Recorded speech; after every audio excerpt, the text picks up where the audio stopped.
देखिए, ये बहुत ही दुखद है और ये षड्यंत्र के द्वारा इसको किया जा रहा है। और इसका मतलब ये है कि वे लोग केवल मात्र कोई विरोध करने के लिए ऐसा नहीं कर रहे हैं। ये भारत की अस्मिता को चुनौती दी जा रही है, जो सिर्फ दुखद ही नहीं है, ये हमारे लिए, राष्ट्र के लिए भयंकर चुनौती है, जिसके लिए कानून सम्मत उनकी चिकित्सा होनी चाहिए। इस चुनौती से कैसे निपटा जा सकता है?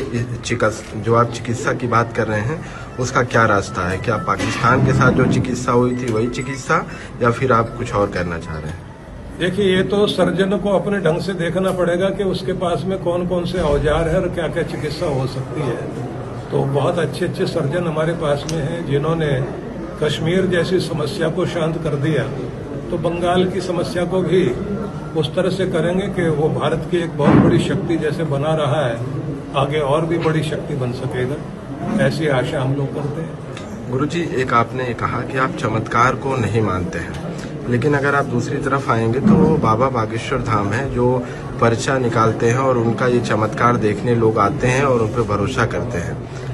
बाबा बागेश्वर जो है चमत्कार नहीं करते, वो एक विद्या है उनकी, जो प्राचीन भारत की विद्या है। उस विद्या के माध्यम से उपचार करते हैं, लोगों को एक शक्ति देते हैं, लोगों का मनोबल बढ़ाते हैं। और वो ये चेष्टा करते हैं कि जो लोग किसी भी प्रकार से निराश है वो निराश ना हो, और अपने हनुमान बाबा के प्रति भी अपनी श्रद्धा और विश्वास रखें। और उसी आधार पर वो ये भी बताते हैं कि मेरा विश्वास और मेरी भक्ति जो मुझे यहाँ तक लेकर आई, तो तुम्हें भी वहां तक ले जा सकती। आपने ईरान और इराक की लड़ाई की बात की, तो जहाँ पर आपने बताया कि शिया और सुन्नी है वो एक दूसरे को देखना नहीं चाहते। भारत में सारे लोग हैं, लेकिन जब आप कश्मीर और यहाँ आएंगे तो ज़्यादातर पड़ोसी मुल्क जो पाकिस्तान है, वहाँ से आतंकवादी भारत में यहाँ पे आतंकवाद फैलाते हैं, उनको लेकर क्या कहेंगे?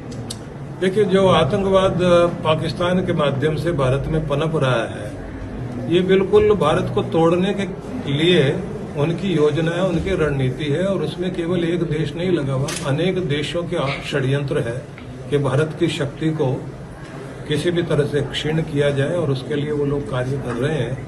तो ये एक अघोषित युद्ध है, यह कोई एक मजहबी लड़ाई नहीं है, ये अघोषित युद्ध है जो भारत के विरुद्ध लड़ा जा रहा है। और उसको धर्म का या मजहब का जामा पहना करके कुछ लोग, कुछ युवकों को इस तरह से प्रयोग कर रहे हैं कि वो आत्मघाती दस्ता बन करके और भारत में इतना भयंकर कांड करते हैं। तो सीधी सी बात है कि ये युद्ध का एक ढंग है उनका, और ये उनकी रणनीति है।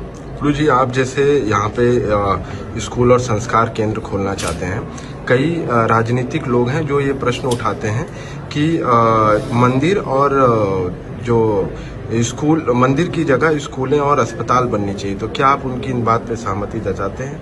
हर मंदिर के साथ में कोई न कोई डिस्पेंसरी मिलेगी आपको, और अन्न क्षेत्र मिलेगा, अन्य सेवा के कार्य करते हुए आप देखेंगे।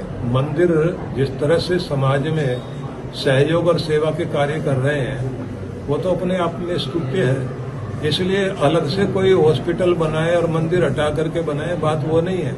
मंदिर अपना कार्य कर रहे हैं। पूरे देश में अगर आप देखेंगे तो मंदिरों के अंदर इतनी डिस्पेंसरियां, इतनी तरह के सेवा कार्य चल रहे हैं। तो इसलिए हॉस्पिटल का नाम लेकर के मंदिर का विरोध नहीं होना चाहिए। एक मेरा आखिरी सवाल है, पश्चिम बंगाल में चुनाव है, लेकिन कई बार वहां से खबरें आती हैं जहां पर सनातन और हिंदुओं के साथ मारपीट और उनके साथ दुर्व्यवहार की घटना आती है पश्चिम बंगाल में, और बार बार कहा जाता है कि सरकारें भी कहती हैं कि वहाँ की सरकार इस पर एक्शन नहीं ले रही है। क्या कहेंगे आप इस पर?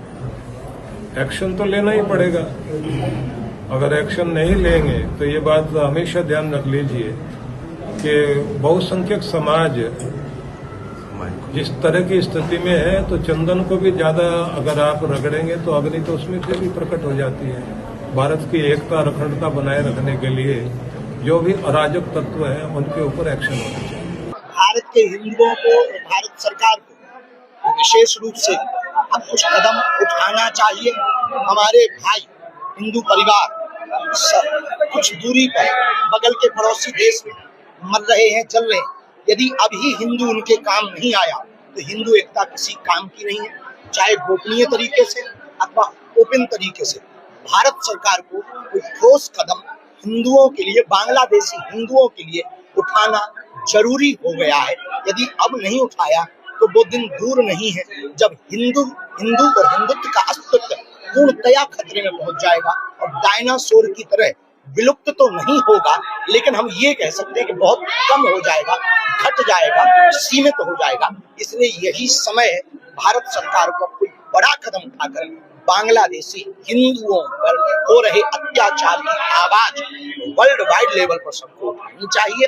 वहां हिंदुओं को प्रोटेक्ट करना चाहिए, अथवा भारत में रह रहे अवैध रूप से शरणार्थियों को जो वापसी कर रहे हैं उनकी जगह पर बांग्लादेशी हिंदुओं को जगह देनी चाहिए। एक्शन लेना चाहिए, कुल मिला के कहना बिल्कुल लेना चाहिए। यदि अभी नहीं लिया तो हिंदुत्व होने का, हिंदू होने का और हिंदुस्तानी होने का कोई मतलब नहीं है कि हमारा भाई वहां मर रहा हो, जल रहा हो और हम लोग यहाँ पर मजे करें, सिर्फ नारेबाजी करें, भाषणबाजी करें। इससे बांग्लादेशी हिंदुओं की रक्षा नहीं हो।